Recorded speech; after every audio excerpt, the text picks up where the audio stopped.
বয়সভিত্তিক ফুটবলে বাংলাদেশ যে প্রায় সব বিভাগে সেরা সেটা সম্প্রতি আবারও প্রমাণ করেছে অনূর্ধ্ব-20 দলের পুরুষ খেলোয়াড়রা।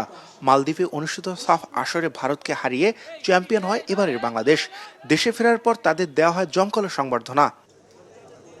জাতীয় ও আন্তর্জাতিক ক্রীড়া দিবসে চ্যাম্পিয়ন খেলোয়াড়দের সংবর্ধনা দিল যুব ও ক্রীড়া মন্ত্রণালয়, যেখানে দলের প্রতিটি সদস্যকে 1 লাখ টাকা করে পুরস্কার দেওয়া হয়।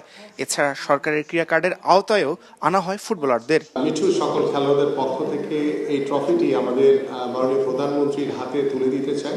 ইনশাআল্লাহ আমি আমাদের সভাপতির সাথে কথা বলেছি, আমাদের ফুটবল ফেডারেশনের তাবিদ আওয়াল।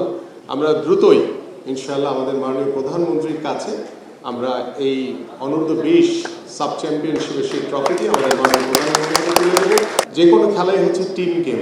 টিম যদি ভালো থাকে, টিমের ভিতরে ঐক্য থাকলে, সহনশীলতা, আন্তরিকতা থাকলে আমরা যে কোনো বাধাকে অতিক্রম করে আমার বাংলাদেশকে আমি আরও অনেক দূর এগিয়ে নিয়ে যেতে পারবো। এই বিশ্বাস আমি চাই আমাদের সকল খেলোয়াড়দের ভিতরে থাকবে, আমার সকল অফিসিয়ালদের ভিতরে থাকবে এবং আমার সকল কর্মকর্তাদের ভিতরে থাকবে। পারফরমেন্সের ধারাবাহিকতা রাখতে আত্মবিশ্বাসী খেলোয়াড়রা তারাও অপেক্ষায় ফেডারেশনের মাধ্যমে সব ধরনের সুযোগ সুবিধা পেতে।